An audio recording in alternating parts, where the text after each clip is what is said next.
Welcome, everyone. Hi, Avril. I have partners in crime tonight. And with me here are my colleagues Elaine, who's going to be in the background. She's producer for tonight's webinar. And it's not that I'm talking and typing at the same time. Elaine is my partner behind the scenes who'll be, if you need anything, she'll be answering questions, sending you links and things like that.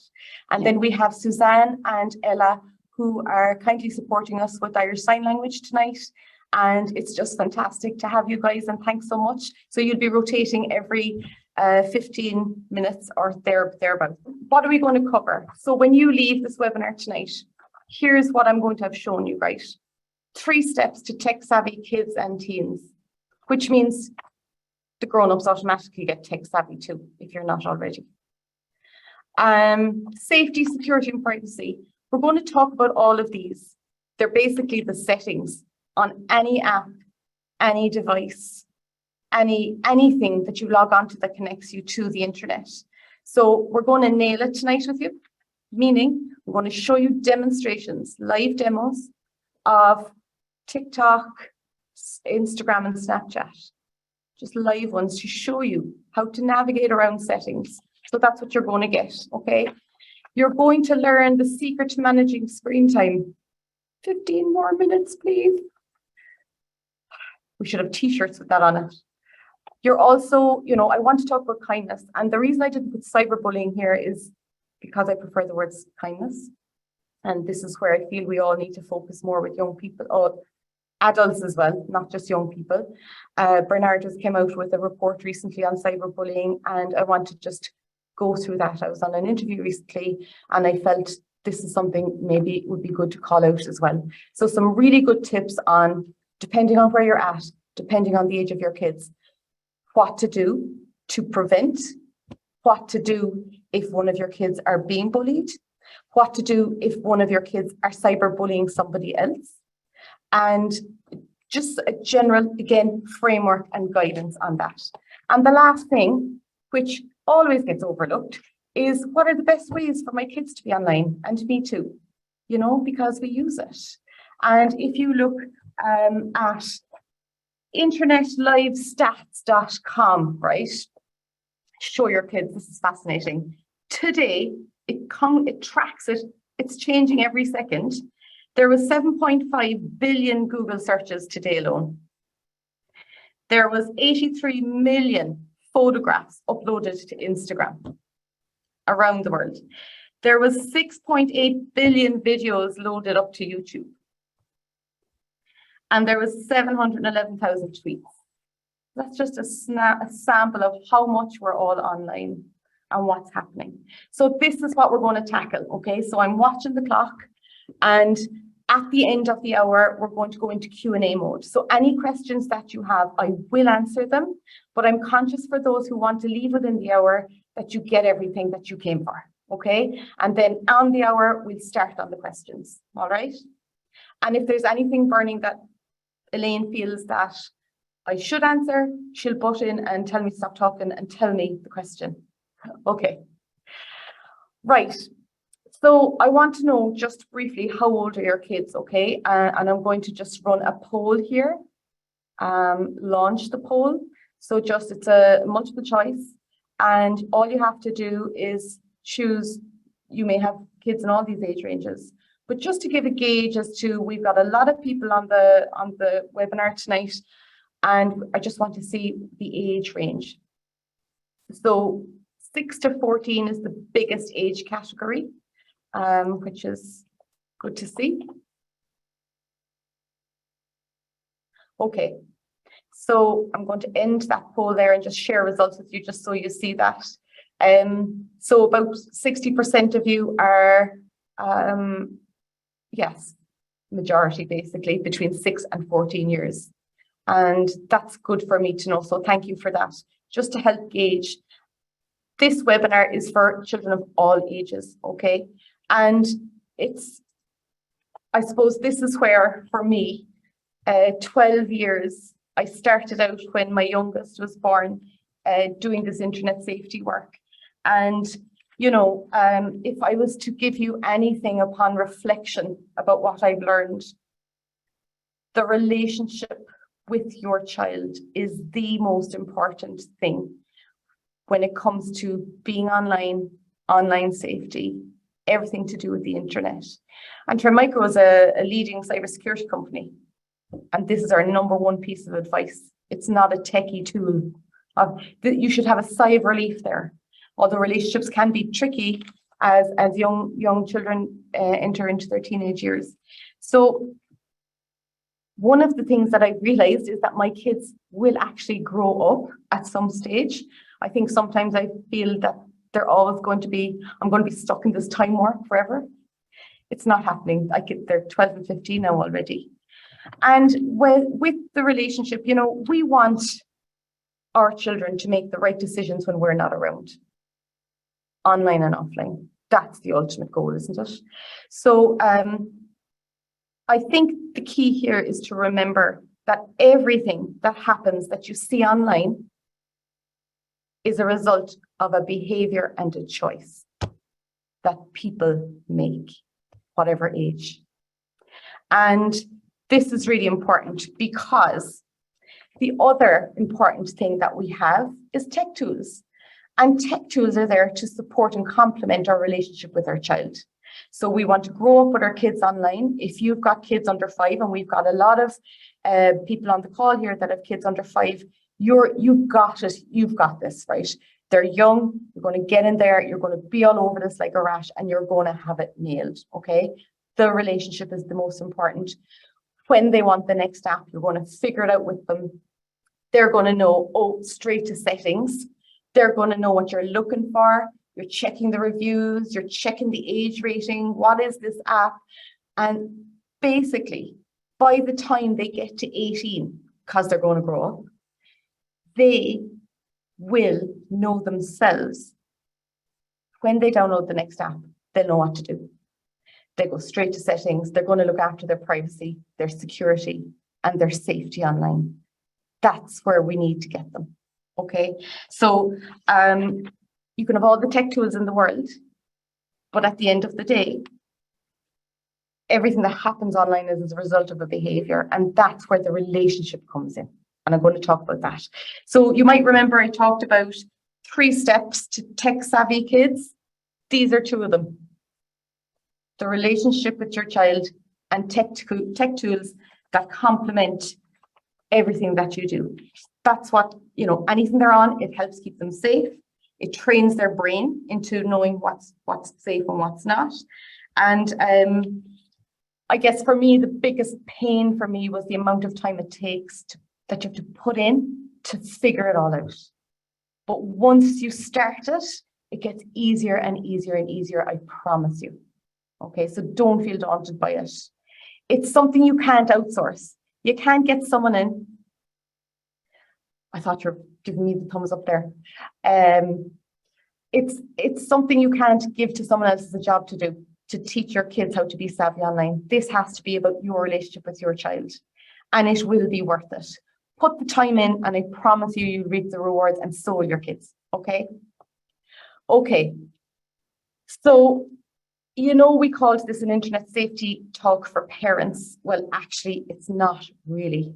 Okay, internet safety talk for parents is a great way to say, hey, we're going to talk about all things internet safety, but actually we're talking about digital citizenship. We're talking about young people online, which is what I said there about relationship and tech tools. But what we really need to look at, and the goal here, is that we're raising young people to be responsible digital citizens, responsible citizens online. What does that mean, right?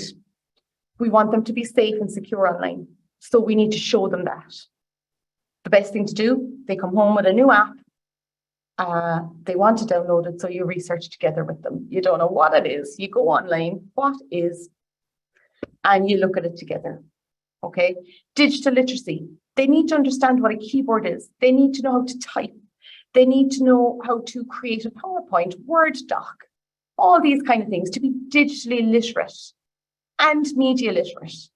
We do not want them believing everything they see and hear online. The amount of misinformation out there is huge. So that's something we need to nail down as well. So digital media literacy. And the other thing, for raising responsible young people online, ethics and community, that whatever they do, that it benefits community as well. Look at what the internet and technology has done for us over the years. We can do more. So encouraging that. And mastery. We want young people to master the online world. We want them to not be the product. We want them to use the internet to benefit them so that they are successful and they know how to work the internet to get what they want out of it. So mastering it. So that's what digital citizenship is. How do we break this down? So for the next, how long have we got now? For the next 40 minutes, we've broken it down. How do you raise a young person to be responsible online? We've broken it down into 4 areas. I'm going to start by talking to you about being online. We all have a right to be online. I'm going to talk to you about the environment you need to set up for your kids and for you at home, the rules and leading by example, not often so easy. And then being safe. We're going to look at privacy and your information, the amount of people that I talk to that are so frustrated with the amount of personal information that's out there belong to them and they feel that it's just too much, so we're going to talk about privacy, being kind, kindness to yourself and to others. And like I said, I'm going to talk about the Bernardo cyberbullying report and also being savvy. So good habits and good uses. We forget about that. The internet, you only hear the bad stuff when it hits the news. Okay, but there's amazing things that you can get your kids focused on online to benefit them, again, mastering their online world. Okay, so if you look at 8 to 12-year-olds in Ireland from CyberSafe Kids annual report, over 90% of kids own their own device between the ages of 8 and 12. And over 85% of them have their own social media account. 8 to 12 years of age. Bearing in mind social networks, the minimum age is 13, okay? So let's talk about the environment. So our physical health is really important. We need to make sure that our kids aren't just thrown on a beanbag for 8 hours on a device. We need to really look at that. So so if they're doing their homework, they may have devices for school, it's in a quiet area to do their homework. And or if they're whatever they're doing, lighting, that blue light that comes off the screen, for example, really important. And the 30-30-30. So every 30 minutes, take 30-second break and take your eyes and look away from the screen 30 feet away, as much as you can, out the garden, to give your eyes a break and a bit of exercise. Seating, shoulders, this is stuff we have to talk to kids about. Because they slouch, they throw themselves on beds and couches and beanbags. And I was talking to an OT person about this, and they said once they move every 20 minutes and readjust themselves, so that they're not locked physically into one space, but keep them moving. They could be standing, they can be sitting, whatever. So regular movement, that's really important, okay? The next thing is securing everything.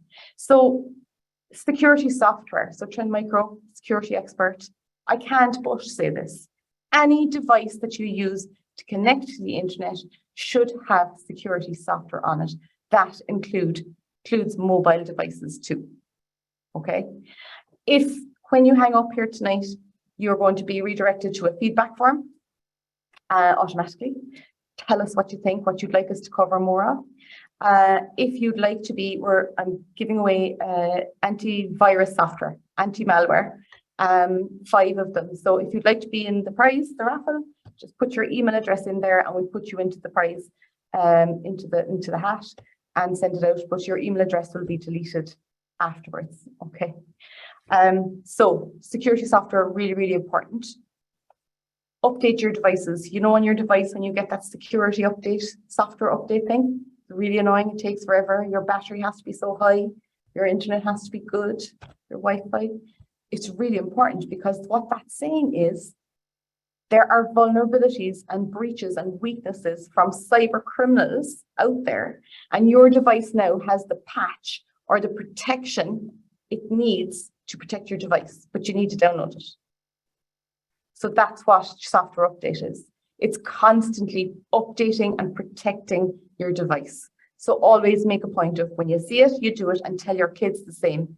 They need to know this stuff. Remember, raising young responsible citizens online. Strong passwords has to be at least 13 digits long. Caps, small letters, numbers, special characters. It'll take a cybercriminal at least 48 hours to get into your account if you have 13 mixed digits. Can't be out of the dictionary, a word. It can't be easy to guess. So change them often and never share them. And this is really important for kids to never share them.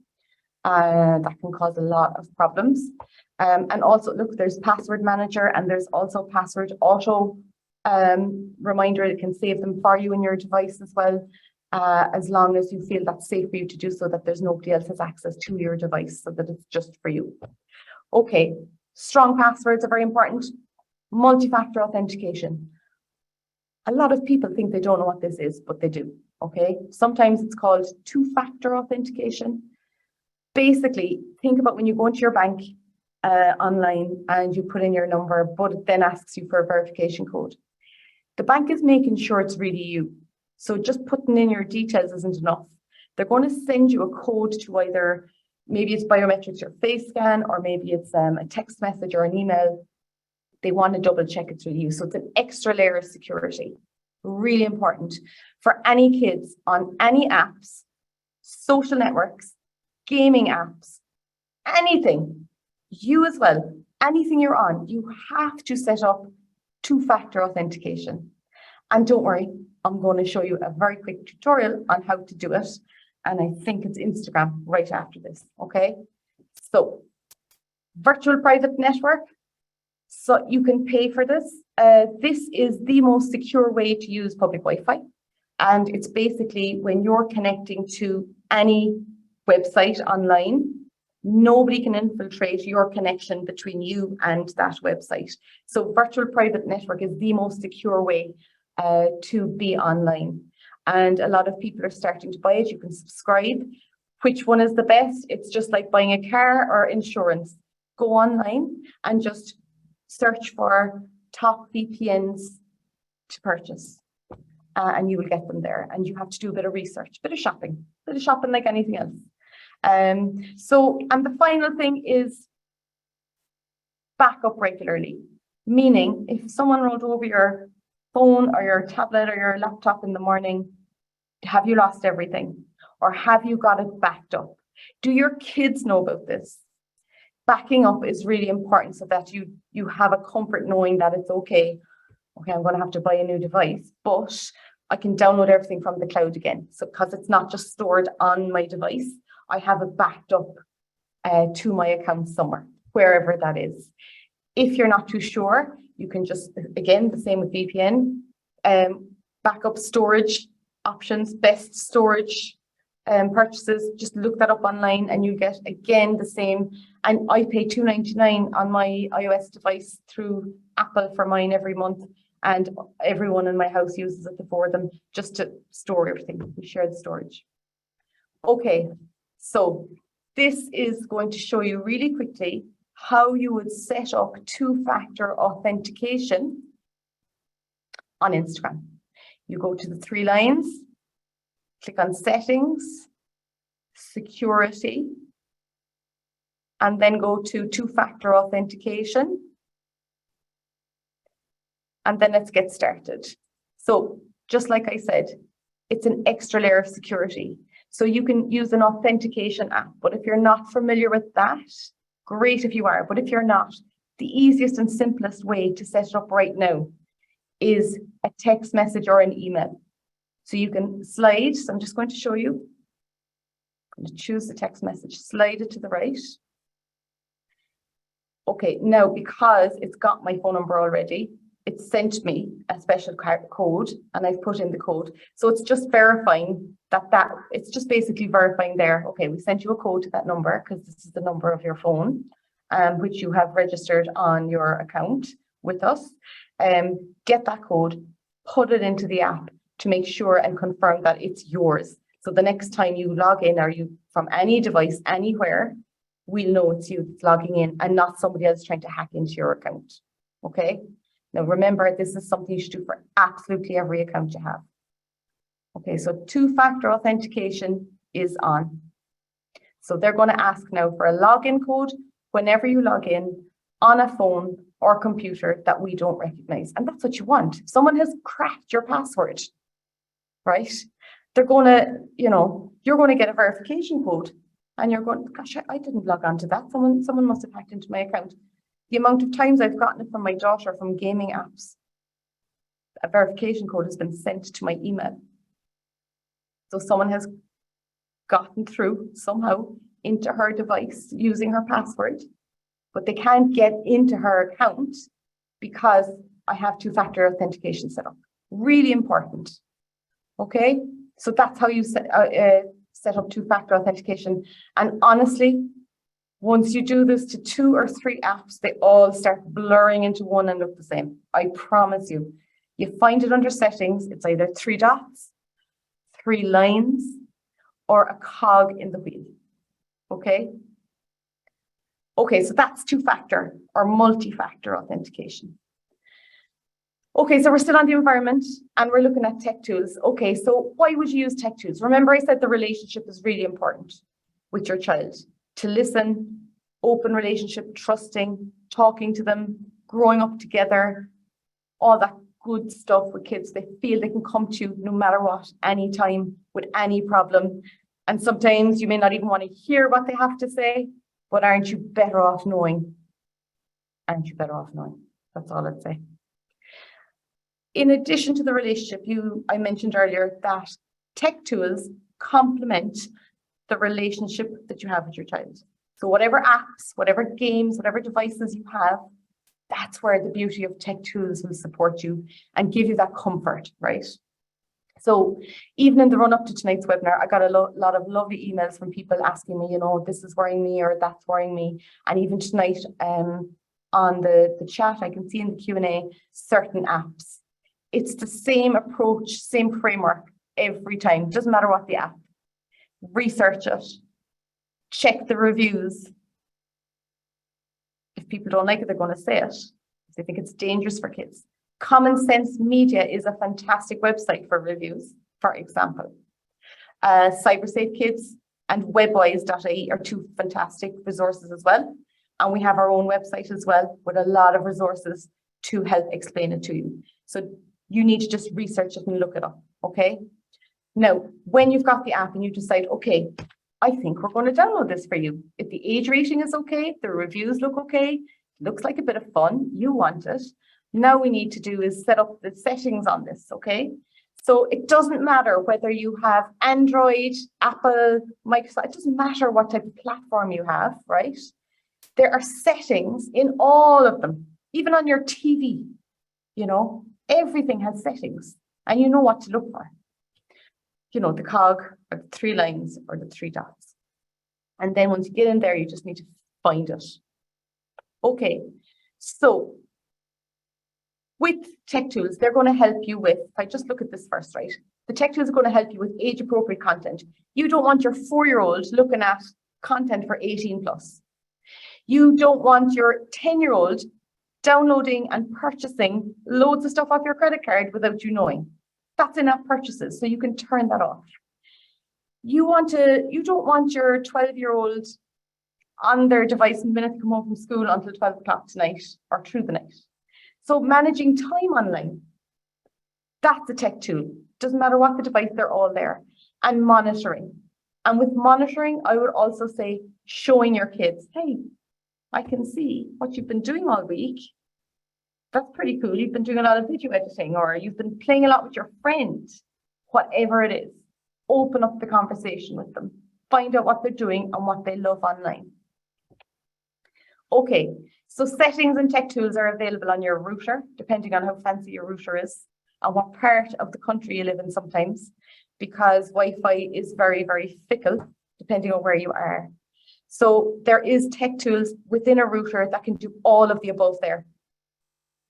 Devices. So if you look at gaming devices, if you look at mobile phones, tablets, there are settings on the devices themselves that you can go in and lock things down, okay?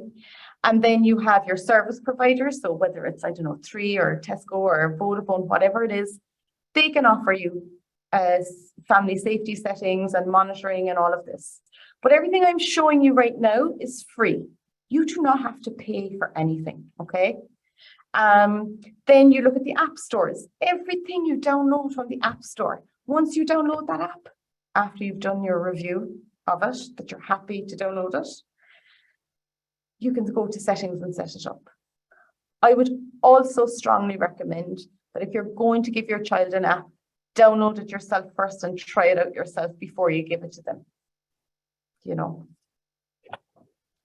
And sites and apps. I mean, any of these social networks, Instagram, Snapchat, TikTok, whatever the next fancy whatever is, it's going to have settings. Okay? All right. So I mentioned Apple, Google Familylink, and Microsoft Family Safety.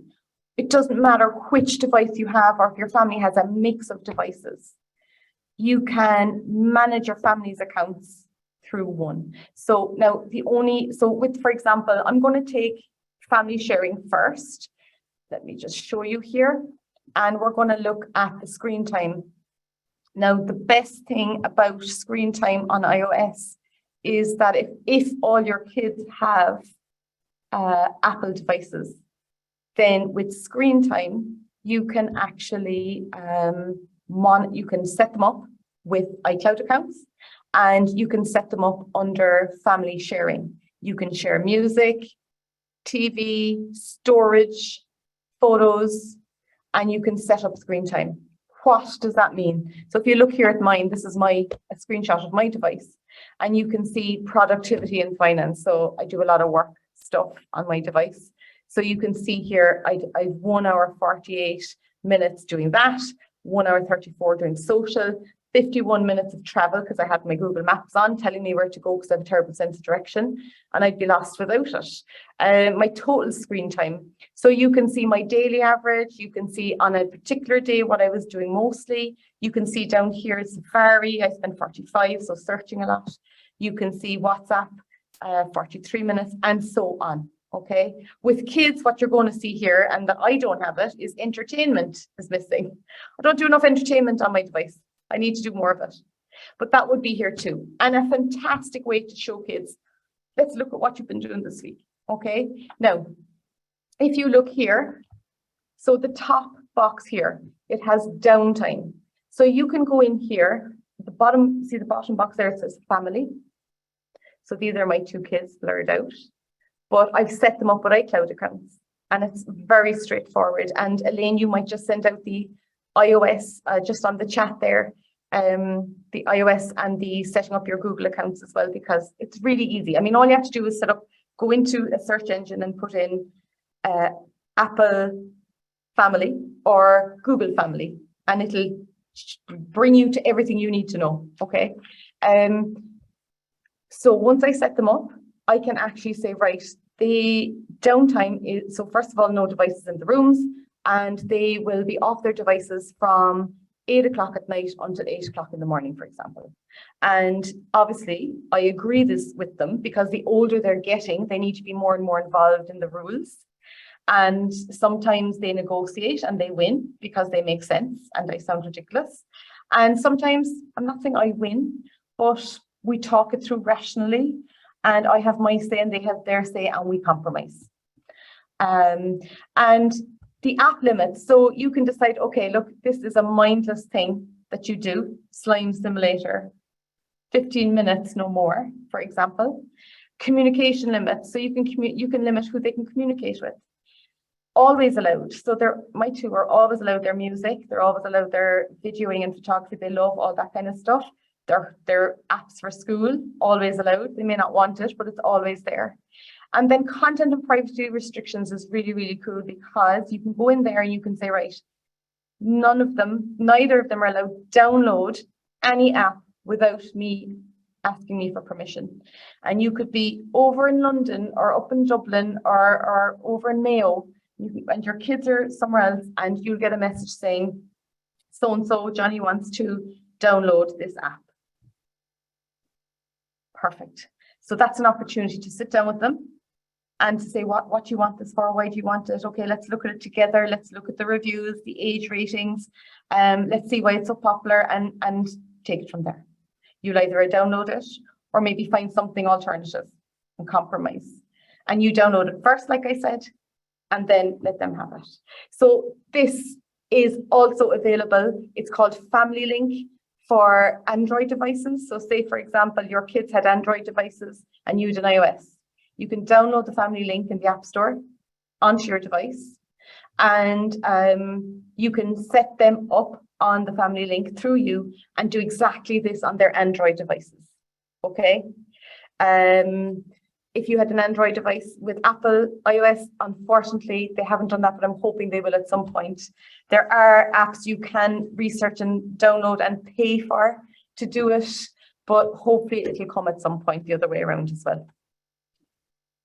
Okay. TikTok. So TikTok is the top most popular apps of all time this year and last year. It's a video making app, and lots of fun, lots of filters, lots of tutorials, lots of things to follow, the latest challenges, the latest crazes. A lot of the challenges can be really fun, really good, really healthy, beneficial for our community. Some can be dangerous, dark, and really worrying, and we've all read about some of those challenges in the past, which can cause harm and sometimes can be fatal. And again, it's about talking to our kids. So anytime you hear something in the news, bring it to the dinner table, talk about it, use it as an opportunity to talk. So if you have a child that's 11, 12, 13, you're on the cusp of allowing them to have TikTok. They've just got their phone or they're about to get their phone and they want TikTok, and you're like, oh, okay, so I feel they're responsible enough, they're going to get it. And we can talk about this later in the Q&A if you want to, about what age for a mobile phone and all of that. But you've decided you want to give your child TikTok. This is a really cool feature in TikTok. Again, the settings. Remember what the settings icon looks like. Go into digital well-being and you can turn on screen time management, restrict mode, family pairing. Basically, you will pair so you need to download TikTok to your mobile device, and your child downloads it to a TikTok account to their device, and you pair them. Okay. So that's the agreement. I'll allow you to have it, but you need to understand the concerns that I have about it. So let's pair it and see how you go. This is all about trust. So, we're going to set it up. So you go to family pairing. You can go see the restricted mode above that, screen time management. You just need to lock it with a pin that you do not tell your child. And you see here, are you the parent or are you the teen? So the two of you set it up together. And this is a great way to learn about TikTok together, to show each other things on TikTok together. And that trust and relationship, again, that they'll come to you, they'll talk to you always, no matter what. And you can see here, you can set limits. You can exclude content. You just feel they're not ready for that type of content, and you can narrow it down and limit who can send your family messages and stuff. So there's quite a lot in there. So be aware, it's a pretty cool tool to have, and that it is there for you to use. Okay, so setting the rules, the environment, right? We now need to look at, okay, we've looked at our physical well-being, our security, remember, passwords, VPN, two-factor authentication, security software updates. And then we talked about tech tools. Okay, settings. They're everywhere. And if you can't find them, go onto the internet and put in, how do I find the settings on whatever it is? So now you need to look at, okay, I need to talk to my child about the rules. So if they're 3, you're not going to negotiate. You're just going to set them up. It could be YouTube app for kids, for example. Maybe it's YouTube supervised account for your 12-year-old because they're just like so far gone from YouTube. It's the next step and they want their own YouTube account. Whatever it is, you have to decide what it is and negotiate with them, talk to them, depending on their age. The older they get, bring them into the rules and the conversation. The chances are they'll be much more willing and happy to agree by them if they've been creating them with you. So decide what devices, when they're allowed to use them. You know, you can't be on your device until after your dinner, after your homework, after you've done your jobs, and, you know, whatever it is. So agree that with them, that they know, and you have the tech tools to set it up, okay, with them. And how long? So how long are they allowed online? So sometimes during the week, it's so busy with school and after school activities and homework and dinner, there's not much time left. But agree with them how long. And weekends, then it could be different. And where? Please do not allow your kids to go and bring their devices to their bedroom.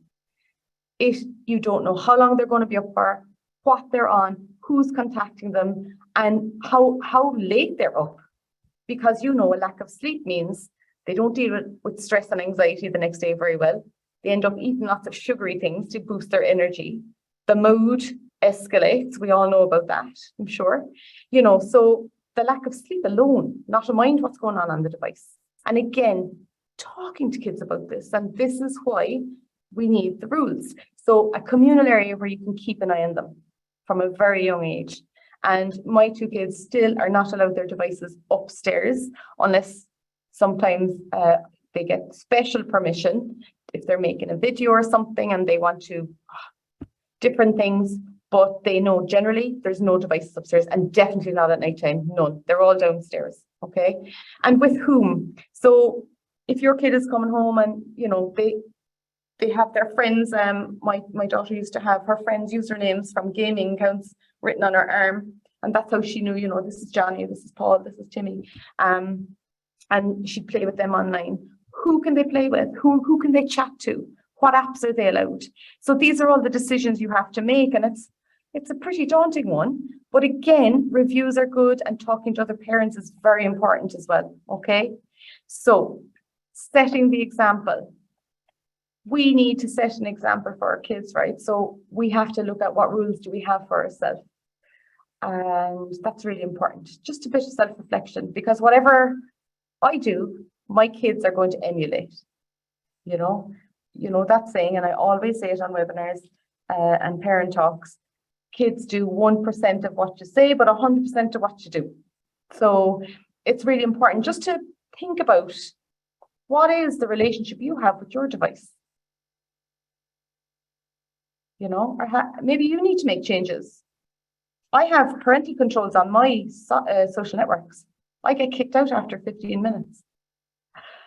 Because mindless scrolling, I'm just tired, you know. But I get annoyed that I'm losing time on these things. But I like them, but I get kicked out after 15 minutes. So maybe you need to make some changes yourself.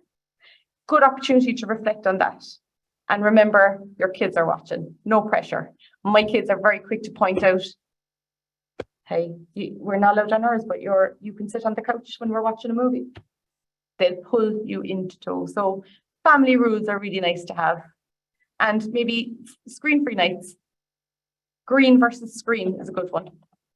Okay, so we're major supporters of the Children's Hospital in Boston. Dr. Rich is a pediatrician and a pediatrician, and he's got evidence-based research working with children for years.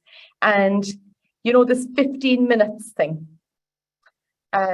this is something that we all struggle with at home. I don't even have to ask you. The screen time thing. They just want to be on it all the time.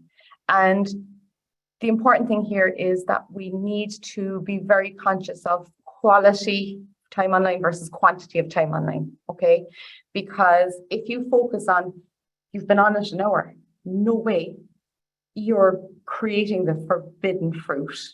And the 15 more minutes, 15 more minutes, 15 more minutes. So how do we get around this? So Dr. Rich says, and this is his, you know, this is the secret that I mentioned at the start, the secret to cracking down on the screen time challenges that we all have in our home. We need to look with our kids at 24 hours. What we want is for our kids from a young age, the younger you get them, the better. What happens in 24 hours? Let's build it out together. So we sleep. How many hours is that? Write it down. Meals. Exercise, outdoor time, put some time down. Oops, sorry. Learning, so school, homework, reading, hobbies. And then in 24 hours, we've relationships. So a bit of time with family, time with friends, play dates, and neighbors. Okay. And then you've time left over. So by showing kids 24 hours and talking through the amount of hours and what's done in the hours, you're showing them that being online has a time and a place. And you can't be on it all the time. But when you are online, what can you do there? So make a list of things to do, both online and offline. Just because you've 2 hours left over doesn't mean you sit and do it online all the time. So maybe you split it 50-50, go for a walk with the dog, or whatever it is, but just look at that list of things. So when I talked earlier about there's 3 things for, the 3 steps to for tech savvy kids. 1 is the relationship. 2 is tech tools. The 3rd one is the Cyber Academy, right? And this is something, it's free. There's 9 episodes at the moment. By December, there'll be 12. Each episode takes 10 to 15 minutes. In fact, the longer the chat, the longer it takes, the better the outcome with your kids, right? You can do it at home, or if you're a teacher, you can, or you'd like to bring it in and have the class do it, the teacher can do this. It's that easy to follow. There's a short video, then there's a conversation guide asking questions, and then there's a Kahoot quiz. Kids love it. The feedback has been excellent. And then there's an activity sheet. So you can see this activity sheet about time online. And we're showing them, get them to reflect on that 24 hours, show them, get them to really think about how they spend their time. And as they get older, they're learning to self-regulate and manage their time online. And I promise you, from research with Dr. Rich, working with children, this is so important. And when they are online, let them look at the benefits of being online. Hanging out with your friend online is extremely important. Doesn't matter what age you are. And screen-free meal times as well. So that's the website. Elaine will send it out in the chat there now as well, Elaine, if you don't mind. And that's the 3rd step, the Cyber Academy. And you won't believe this, we're training transition years to go into their local primary schools to deliver this into the classes. If you'd like your local primary school to get involved with their secondary school, let me know, get in touch with us, okay? Okay, so that's being online. And the next one is just a few slides on being safe online and about privacy, okay? All the world's a stage, you never know who's watching, and privacy settings are so important. So when you go into those settings on whatever app or device it is, who can see me? Who can look at my stuff? Friends, friends only, the public. You have to decide. And that's really important for kids as well. And one of those things that's really important is your location. Your location so you've got your password nailed down, it has to be long. You've got 2-factor authentication set up so no one can hack into your accounts. What about your location? You could be posting about your location to everyone. So let's look at Snapchat. And in Snapchat, there is a snap map.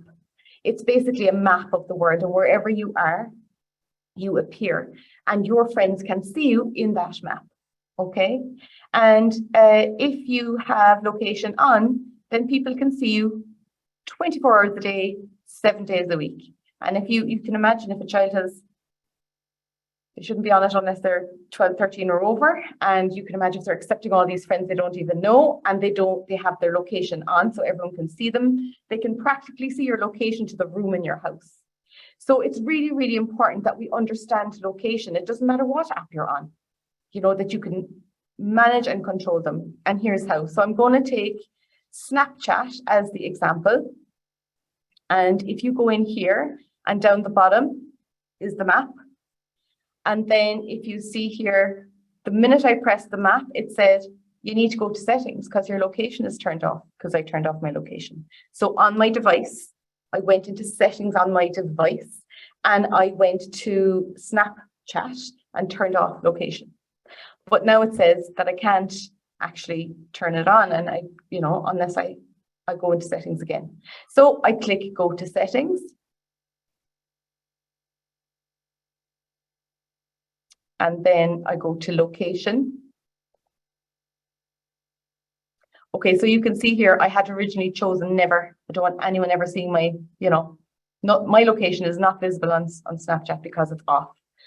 But I'm going to a concert tonight, and I want 3 of my friends to see where I am. I'm going to select them. But in order to do that, I need this to be on. So I'm going to choose while using the app, and you can see precise location. Now, you need precise location for Deliveroo. You need it on for Uber, taxi, or now me, or whatever the taxi things are called. You need that on, or they're not going to find you. You're shopping online, getting delivered. The food shopping. You have to have precise location on for those type of apps. Okay, but not for everything. So bear that in mind. Okay, so I've done that. Now I go back up to my Snapchat again, and I go back into, you see the settings on the top right, it's a cog in the wheel.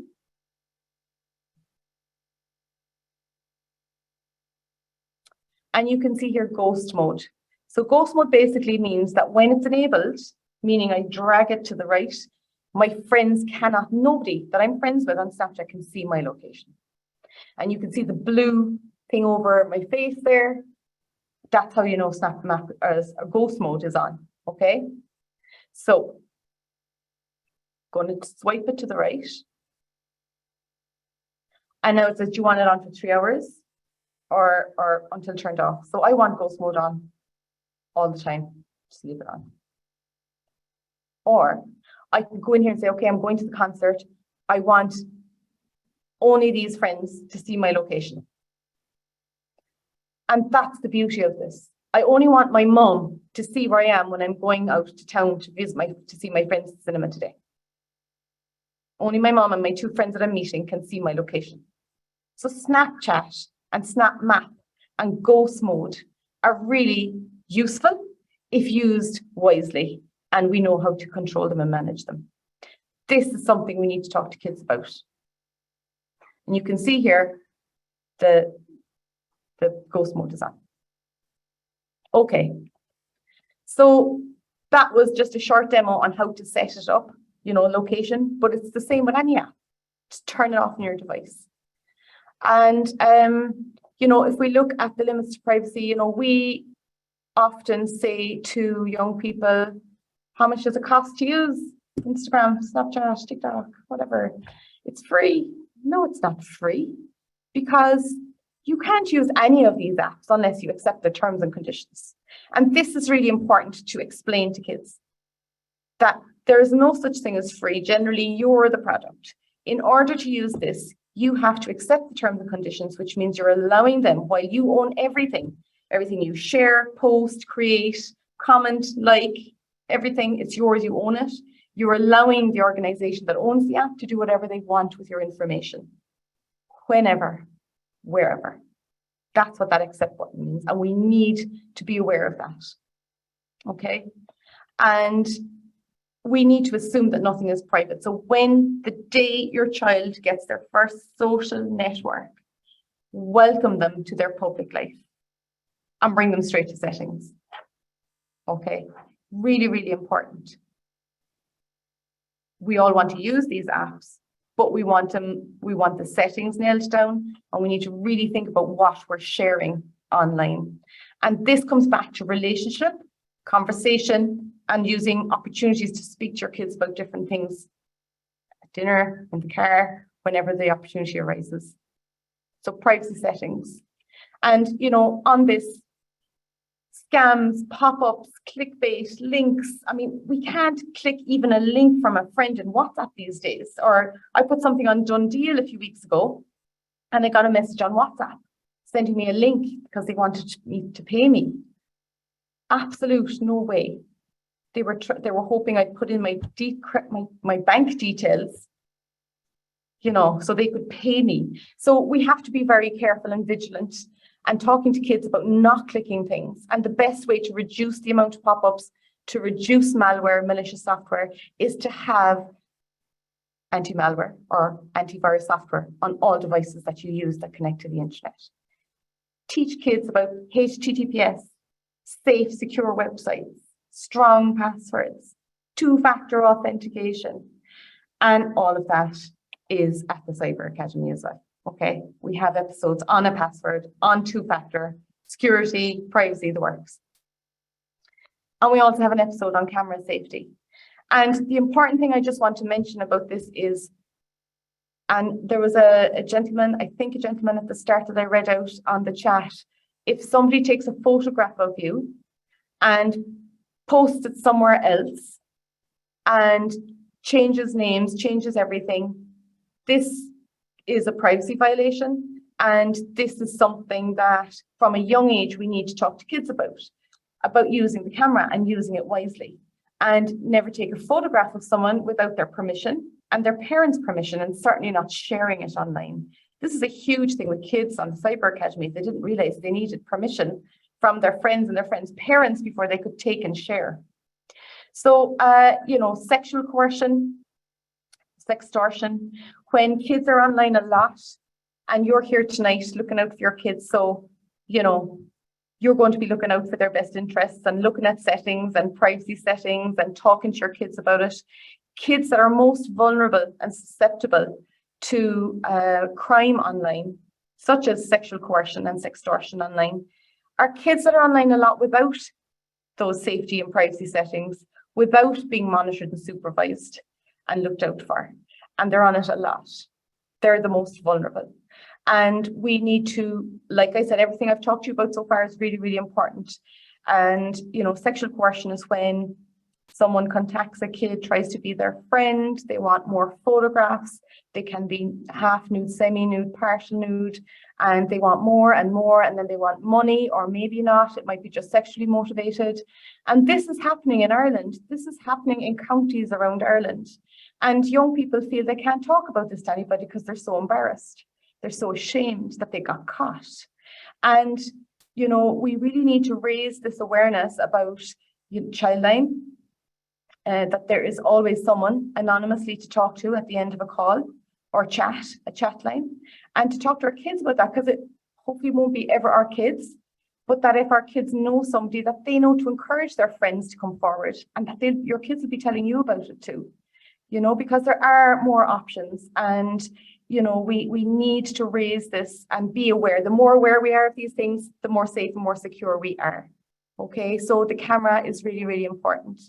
And again, we have camera safety episode at the Cyber Academy. These are free and 10 to 15 minutes, and they're just great fun and kids love them.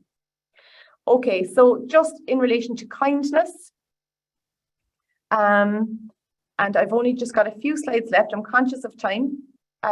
Starting with kindness. So young kids, it's the right thing to go do. We need to teach kids all about kindness because it reflects on you kids, and we can help establish norms and respect others. So when we look at privacy, for example, like I said earlier about taking photographs, different families have different rules and different values. Some families have very strict restrictions, and they, a lot of rules around time online, time offline, and so on, and they need to be respected. So we need to talk to kids about that, Now let's look at Bernardo's report. 60% would never tell their parents if they were cyberbullied. I don't know if you're familiar with this, if you heard this. How do we deal with this? Okay, you remember I mentioned the relationship about 1 million times. It is the most important thing, talking to your kids, not overreacting when they tell you something, for example, not confiscating devices because they'll just never come to you ever again. Show them what empathy looks like from a young age. Oh, I wonder how they feel after that, Kindness, doing kind acts of kindness, and respecting people and talking to kids because they don't have these words. So say these words to them from a young age. Acknowledging differences. We're all different, and it is okay to have different opinions. It is okay to look different, and that is okay. We don't all have to be the same. I think that's why a lot of kids can fall out too. Discuss emotions. Why do you think they said that? That was really hurtful. Is there stuff going on at home for them? Are they hurting? Because we know that hurt people hurt people. Opening up. We know so much. We don't need tech tools to have these conversations with kids. Get into the emotions, you know, start right in under there and talk about why. Moments of adversity, whatever. If your child comes home to you and they've seen something at school and they're open it up and talk about it. Why did it happen? You know, let's talk about it. And then, you know, checking in regularly with other parents. I can't stress this enough. Make rules for your child consistent with rules of your child's friends, parents. Hook up together, sync up, make sure. You know, my daughter won't be getting a device till next year, and her best friend is the same. It's great. She can't, you know, she tries, but we have an agreement, right? So check in regularly, tell each other things, keep each other up to date. 62% have seen other people being cyberbullied. So this is something where 62% are bystanders, and often they may feel they can't stand up because it could be a ringleader or they're just not in a position and they can feel just as bad as the victim. There are safety in numbers. As a group, come together or send a message, a text message to someone, just, are you okay? You know, but talking is so important. And that relationship again. 53% have been cyberbullied themselves. So what do? Again, that relationship, that they have someone to go to that won't overreact, that they can come and talk to, that you may not have all the answers, but you're there to listen. That's what they want, you to listen. Use the settings, block and report as well. Turn off notifications, get out of some apps, close them out. Maybe for a while it's okay. And sometimes kids want that. They just want to get out of apps and just close their accounts and just get away from it. And having social groups outside of school, not connected to the school, is also a really good thing to have. And the last thing is 25% responded that they had cyberbullied others. And this is something that it can happen to any one of our kids. Any one of our kids can be that child that says or does mean, unkind things. They're human, it happens. And what we really need to get to the bottom of is why, and talking to them and understanding, because this social emotional thing, they haven't nailed this. So we need to help them name their emotions and help deal. Oh, I'm feeling jealous. I'm jealous, and that's why I hit out at them, you know? And encouraging them to apologize. It takes courage. It takes, you know, the bigger person, and apologize yourself for things to show them how hard it is, but you do it when you're in the wrong. So I hope these are useful when it comes to kindness and cyberbullying. We can't do enough and emulate enough empathy, kindness and respect, online and offline, to show our kids what they need to do and do more of. And the other thing we can do is tell our kids that their value and worth is way more than who they are online. They're much more than that. And we can remind them of that every single day. You know, remind them of their strengths and the things that they have control over and what they've achieved and what they're good at. And of course, we have a kindness episode as well, Cyber Academy. And our transition years are delivering this into the primary schools. Okay, so the last slide, I'm a few minutes over, so my apologies. Talked about good habits. So what can our kids do online? That is great. All the bad, you know, we've talked about all the risks and dangers out there. So, you know, have you ever looked yourself up online? I get a lot of parents saying, yeah, maybe we should. Because what I would recommend is you get your kids to look you up online. Because you know, the minute you see someone, you make judgments. It's a bias, a natural bias we all have. What opinions do your kids come to when they look you up online based on what they see? That is what people will start doing to them as soon as they have an online presence. So some parents say, "Oh, I'd better check my online account first to see what's out there before I ask my kids." That's okay too. Might have a bit of cleaning up to do, but look yourself up. Great exercise and conversation to have with kids. Okay, so what are the good things? You can raise money. We've all seen it. Kids can raise money for something they care about. The internet is fabulous. Research together about anything that they care about. They can improve, they can learn, they can do so much and learn new skills. Look at all the things they can do here. They can do so much, and the internet can help them be better at what they want to be better at. Now, this is for the grown-ups and the kids, right? And I say this to secondary school kids as well. You can do a short course online for free at Christmas, Easter, Halloween break, midterm breaks, in the summer, and you might decide, oh, that's not what I want to do in college. Thought that was something else. Ooh, no way. They could be saving their parents a lot of registration fees. 50% of kids drop out of first year in college on average because they chose the wrong course. If they're doing tasters in TY, fifth year, summer, give them a really great idea as to what they want to do when they get older. So these are some fabulous apps that you can use, free accreditations from the world's greatest organizations, and showcase accomplishments. If your kids are good at something, whether it's writing or art or video making or coding, then there are competitions that they can win. And of course, we launched last week our What's Your Story video competition for Ireland. We have 6,000 euros in cash prizes to give away. All they have to do is answer this question in a 2-minute video. And I would love for you to bear this in mind, or let your local school know, primary and secondary school, individuals, groups and schools. And we really want them thinking about misinformation, disinformation, fake news. How do I know what's real or not online? What do I have to do? So that's what we want young people to start thinking about. So a great exercise. Okay, so just to conclude, for the younger ones, learn with them, build rules together, branch out carefully and use the tech tools, but remember the relationship. And with the older ones, you know, whatever, you check in regularly with them, ask and listen often. You never know what's going on, but you know your own kid and you know when there's something going on. Discuss this free apps. There's no such thing as free. So think about what you're putting out there.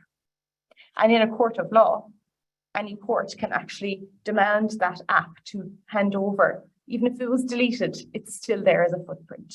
That's another good thing, actually, I meant to say earlier, to mention to kids. There's a footprint, even if you delete it. The app has it and can hand it over to police and law enforcement and the courts. Sometimes young people struggle to get away from devices or gaming. So it's not about pulling them off their device, but it's about finding something you know they'd love to mention and that they come with you. You know, so help them take those breaks, and encourage good uses. So that is it. Our next webinar is the November the 8th, and it's going to be about gaming and social networks. And I will talk and show demonstrations specifically on games and social networks specifically. Okay, if there's something you want me to cover, please join me on the 8th and let me know what you want me to cover in specific, and I will do demonstration for you on it. You know, I would love to hear from you. And this is the December 6th one about screen time. I'll go into a lot more detail, a lot more on how to set up screen time and answer all your questions. And like I said, this is our feedback form. So when you hang up, this is what you're going to get, our feedback form. If you put in your email address in the comments, you'll be in the raffle for a year's antivirus software, anti-malware, we call it these days. And we'll put you into the draw, but we'll delete your email afterwards, okay? And this recording will be sent to you as well afterwards. Once it's, I'd say give us till Friday at least, just to get it edited and up on our YouTube channel, but we will be sending it out to you. And then we delete your email address again. If you'd like to subscribe, Elaine has sent out the subscribe button already. I can see an awful lot of thank yous, Sinead, Emer, Wendy, Lloyd. Thank you so much for your feedback. It's fantastic. I hope everybody has gotten something from this. We're going to end the official webinar, and I'm going to stay on as long as it takes now to answer questions. And I am hoping that Elaine has a few questions for me. So I can go in, Elaine, I can go into the chat there and see. There are a couple of questions there in the Q&As. I'm sure you probably can see them yourself. but Thanks, Elaine. Okay, Does- so Gronya, what are the most dangerous apps we need to be mindful of? I'd have to say, every app is dangerous if you don't have settings locked down, because anyone can contact you. If you have no settings and your child has this app and they have all friends and their location out there and they're sharing everything, that is the most dangerous app, you know? So I'm sorry it's not more specific than that, but if you're trying to decide what apps are good for your kids, remember Common Sense Media is a good one, webwise.ie, CyberSafe Kids. I'm chairperson of CyberSafe Kids, very passionate. They're an amazing organization. Have a look at their website, and us as well, trendmicro, trendmicro.com/internet safety. And we have a lot of information there, but research. And like I said at the start, it was the worst thing I hated about it. You have to put the time in. You have to do the time, but it gets easier. Spending time setting up the settings. Oh, the worst one was PlayStation. But that's just because I was just a bit slow with picking things up and I did things wrong. But I kept going back and searching things and I figured it out. Sense of achievement after a few hours, but that was the worst one. But you get better at it. And in November, I'm going to be doing gaming and social networks, and I'm going to show you settings and demos. And in December, I'm going to be doing screen time. So I hope that answers your question, Grania. Just another thing there, if anyone is leaving their email address, maybe they might just put it down rather than everybody, just have it down as host and panelists so everyone doesn't see their email address. Okay, perfect. Please don't give your email address to everyone attending this webinar.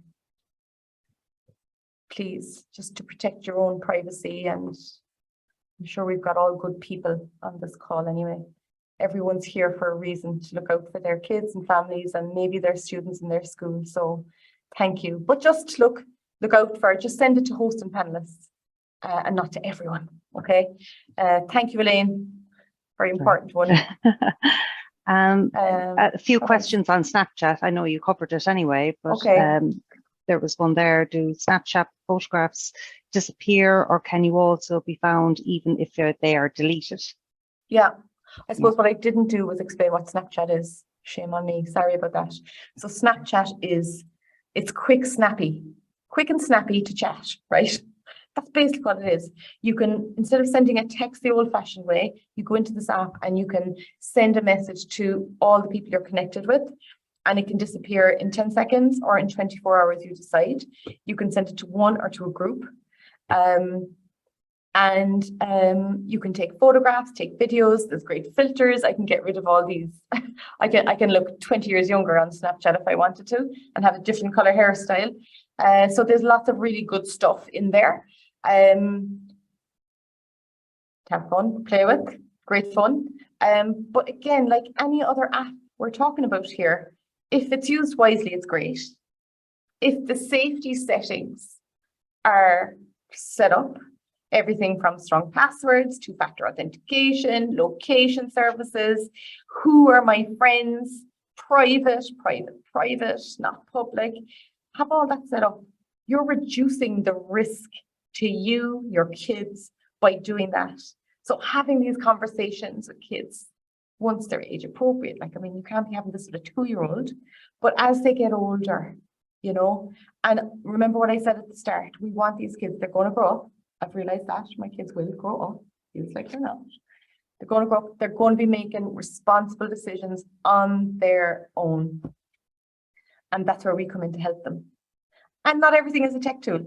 These are practical things we talk to our kids about. Emotions, very important.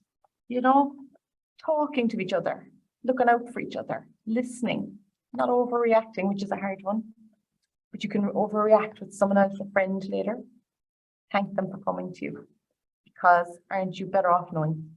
Now, I've lost track of the question. Elaine, what was the question? That's okay. Could you delete a photograph on Snapchat? Can you delete a photograph? Well, if you've sent it, or if somebody has sent it. So the thing is, it disappears. Okay, after whatever you decide disappears for, and you can save it to your camera roll. And the problem with sending a photograph out there is other people can take screenshots. And they can also take screenshots in a way that you don't know, meaning they turn off the Wi-Fi straight away and then take a screenshot of it and turn their Wi-Fi back on. So then you don't get told that a screenshot someone has taken a screenshot of your thing, your message or photo. So it can still be out there without you realizing it. So yeah, I'm sure you could just ask everyone you sent it to, please don't take screenshot, please, disregard it, whatever. But once it's out there, it's out there. If somebody else has sent it, it depends then on the nature of the photograph, and it depends on the concerns that you have. And if someone has sent a photograph, an inappropriate photograph, if there's inappropriate things being said, then this is a lot more serious. And this means obviously talking to your child about it, but then I would recommend asking them it to be taken down, but you can't on Snapchat. It's gone, it's out there. I guess here we're looking at the behavior. Remember at the start I said, things that are done online, you've got the tech tools, right? But things that are posted and shared and done online are behaviors and choices that people make of all ages. So maybe the child needs to come off the app for a while. Maybe the child could talk to the other child about it, why they did it. Depending on your level of concern and the type of image and what exactly it is, maybe it needs to be escalated further to the parents or to the school if this is going around. And friends are great for looking out for each other as well and keeping each other informed. And remember what I said about safety in numbers and coming together to say that's not on. It just takes one person to say, hey, that's not on. He's my friend or she's my friend. You can't do that. Back off them. Or something very gentle but subtle, and you could deflate a situation. So I'm kind of going off on tangents here because I'm not too sure the situation with the question. We don't have any more information on that, Elaine, do we? No, not that. Was that the question at the start? Yeah. Yeah. Also, somebody else said, surely inappropriate pics or sexual inappropriate images must go to Gardaí. Absolutely. Yes. So, oh my gosh, did someone say, were these sexually inappropriate images? No, that was just further on down. Okay, this is just somebody. Absolutely, Colleen. In the eyes of the law, it's considered possession and distribution of child sexual abuse material. If a minor under the age of 18 has received a photograph, sexually inappropriate or nude or any type of nude of a young person under 18, it's considered possession. And if they send it, it's considered distribution. So this is extremely important to be aware of, and absolutely report it. So there's a report function. If you see it in Snapchat, you can report. Click on it and report if it happens there and then. But if this is something that's happened and it can't be retrieved, it is straight to the Gardaí.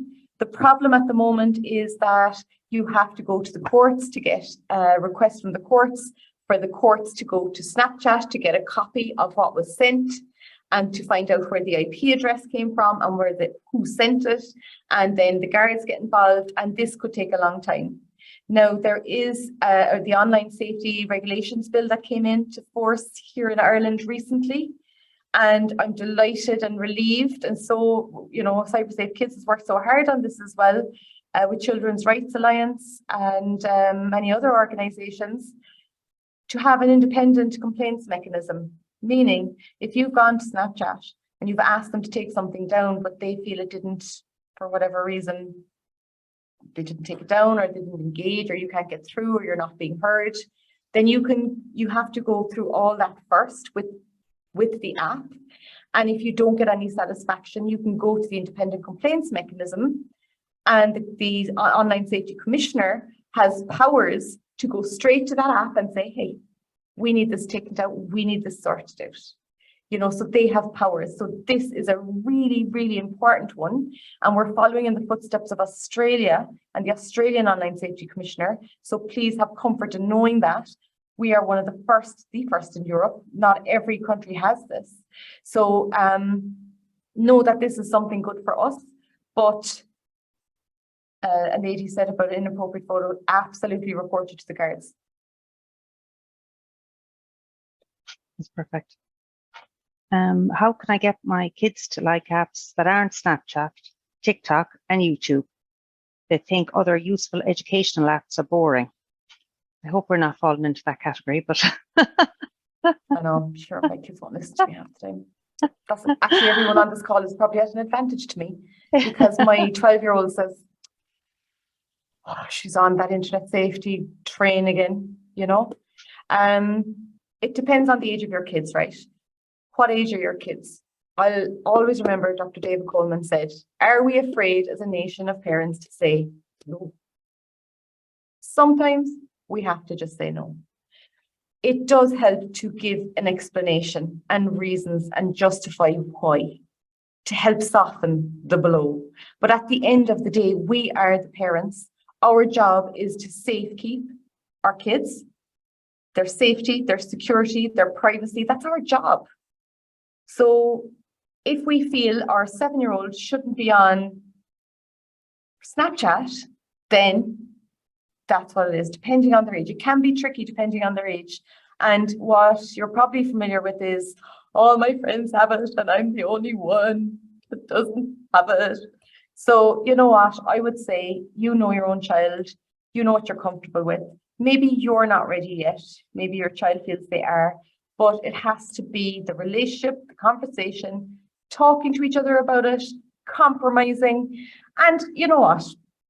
Maybe you can talk to their friends' parents as well and ask them about it and see what they can do. And, I'm not saying bribe them with things, but listen, really appreciate it. I know it was hard for you to accept that you can't have this until you're whatever age, and you know how we feel about this, and sitting down talking about it. But we just wanted to acknowledge, we want to thank you for your understanding. It's not an easy thing for you to do, but as a thank you, we want to, reward you with the trip to town or cinema, or, keep it simple. Maybe hang out with their friend or something, so it is hard. It is hard. And you can look up online, especially on Common Sense Media, but there's a lot of great websites, but just go onto a search engine and put apps similar to, kid-friendly apps that are similar to whatever. You'd be surprised you'll find them if they want something. And you look at the reviews, look at the age ratings, and download it yourself and try it out yourself first with them and show them. And maybe they'll be happy. They can see then that you're trying at least. They mightn't like it. It is probably the poor cousin that you're downloading, but at least you're showing them that you have reasons and you're the parent at the end of the day. Another question there, Avril. What can be done if a student, an older student, takes a photograph of another younger student, labels the photo with the name and sends it to other students within Snapchat? How can a parent get proof that the Snapchat photo was taken of their child? So this would be, first of all, depending on the photo, but if you feel this is serious enough, the Gardaí, but the school as well. Is there anybody in that group? Obviously, you know this, so somebody knows something. Is there anybody that can help fill in the gaps? You probably have a lot of this information already. What you don't have is the evidence. So recording the evidence, is really, really important. Reporting, blocking, but recording the evidence, that can be the tricky thing if you're not involved in it. And that's where that you may have to go to the police about this. You may have to go directly to the app. And this is where the independent complaints mechanism comes in as well. Now, you have to follow right through to the app and do as much as you can and pursue every avenue with the app. But then it's not going to, from what I'm reading, it won't be in effect until 2024. I'm sorry. But at least it's coming. But that would be something that we don't have right now that would really, really help if you're not getting satisfaction from the app. But I would say raising it with the school, raising it with other parents, and getting to the bottom of it. And sadly, the parents on this call, on this webinar, are the ones that will make sure their kids are responsible online citizens. And, you know, not every kid is lucky enough to have parents that are so concerned and want to make sure their kids are safe and responsible online and offline. I don't know if that has helped in any way. What do you think, Elaine? Have you any other questions about that? I would have definitely said go through the school first. I think reading that, I would say that the child came to the parent and told the parent that this is what's after happening within the school. I would go directly to the school first. They've heard it probably from someone's told them. It's upset somebody, so they have to take it straight on. And again, it takes one strong person to call it out. And it could be an apology that can deflate the whole thing and put everything away. They could be too scared by now that the damage is done and they're hiding. But an apology and owning up to it, it's a big mature thing. But it depends on, do you know who did it? Do you know, and the group, who the group are, safety numbers, they could come together and encourage the person who did it to just put it away, apologize, deflate it, own up to it, you know. And we can't have enough conversations in secondary schools, in primary schools about this. Internet safety, forget it. Internet safety, forget it. It's digital citizenship. When we're online, we have a responsibility to ourselves and to others. And we really, really need to make an emphasis on this in schools. It's not just a tick the box exercise once a year in the school. It can't be. This has to be week in, week out. Activities, conversations, constantly. Whether it's that what's your story competition, next week it might be, you know, doing the Cyber Academy to primary schools. The week after, it could be just an open discussion about whatever, taking the Barnardo's report and discussing it, you know, but having open conversations about this. That's what we need. It takes a village. Dr. Mona Moore, the founder of the Anti-Bullying Centre in Trinity College, Dublin, her research is vast. And what she says is it takes an entire community to raise a child online. That means the lollipop woman, the shopkeeper, the teachers, the principal, the parents, and the kids all together have a responsibility to each other. So when we see something online, we call it, we follow it through, and we resolve. And the safety and privacy settings, everything that I've shown you, they're fantastic. They work, complementing the relationship with your child. Then we need to look at these behaviors that are happening and the choices that young people are making. And a lot of fake accounts happen, setting up fake accounts, exclusion from group chats, exclusion from hangouts, and so on. It gets worse and worse. And just being aware of all of that and talking about it openly. And again, there are teenagers out there that they haven't named their emotions yet. This jealousy, this anger, this hurt, they're lashing out like keyboard warriors because they're not able to name their emotions. And instead they're doing it a different way and dealing with it. So conversation continuously is what we need.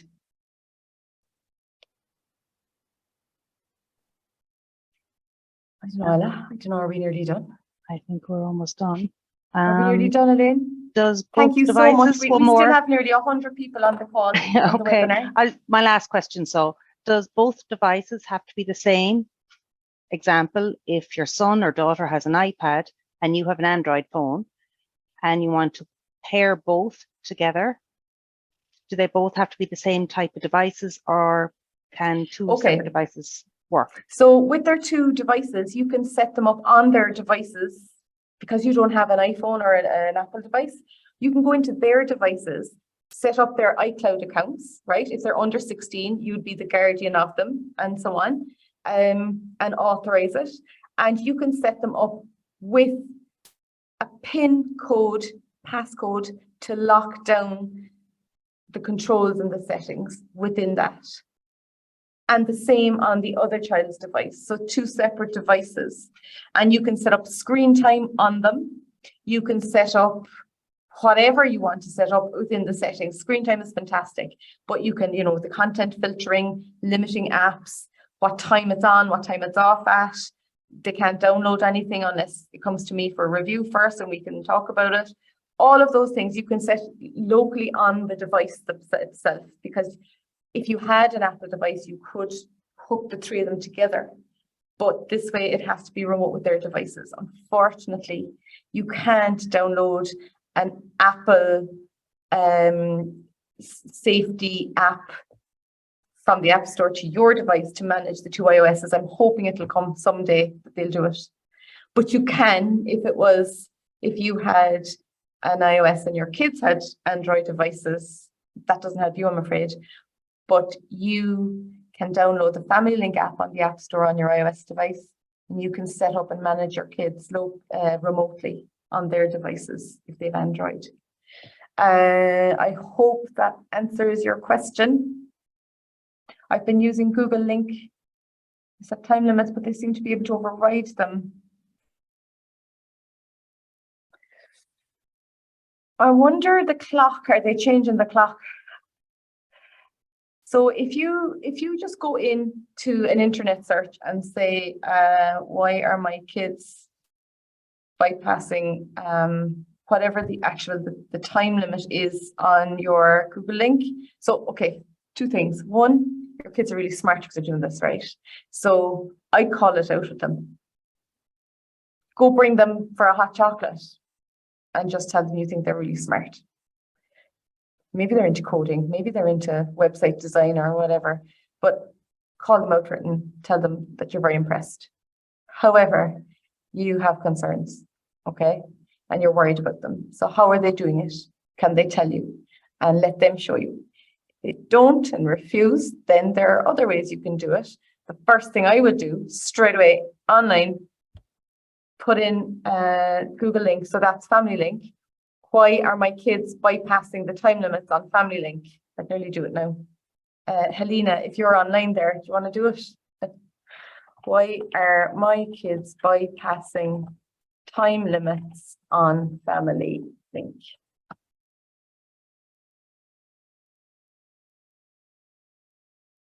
They do a complete factory reset on their device is one reason. How's that, Ella?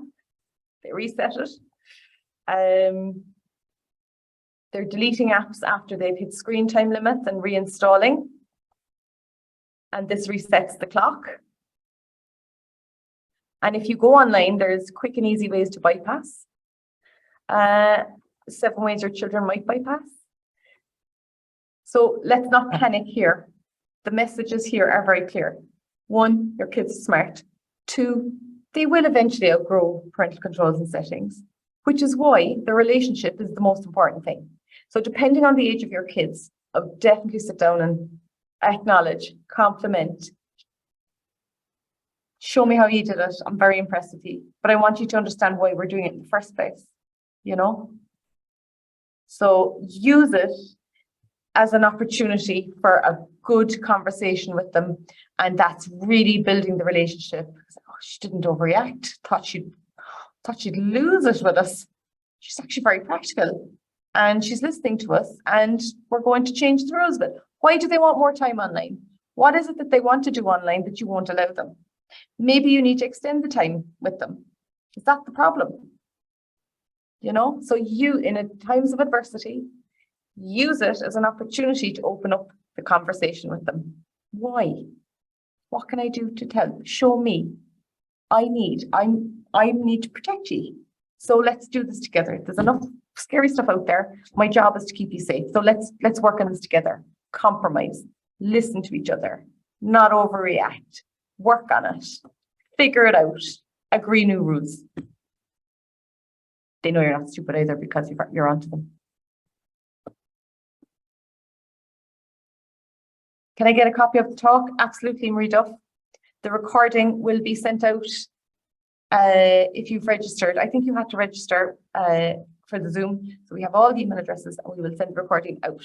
And it will be hosted on the events page that you've already signed up, that you registered on the event. It'll be there in about by Friday. Elaine, do you think we're done? I think we are. Time for a cup of tea, lads. Time for a cup of tea. I think Helena Slattery, are you having a cup of tea? Yeah, I will Louise, send out the not link. at all. I'll send out Thank you everybody so much for joining tonight, and I'm always nervous coming up to these and this evening especially.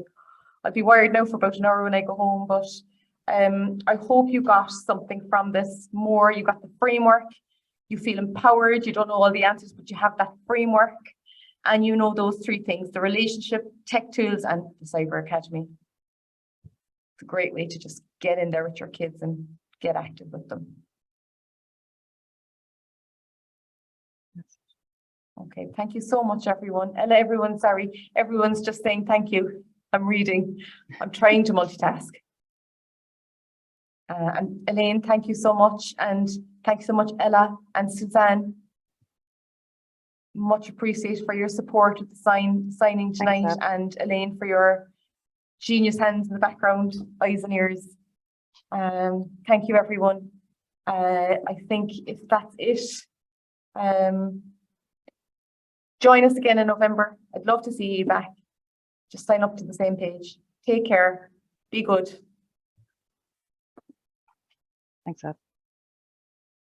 And I'll see you again, Ella and Suzanne. I know you're doing it in rotation in November and December. So thanks so much.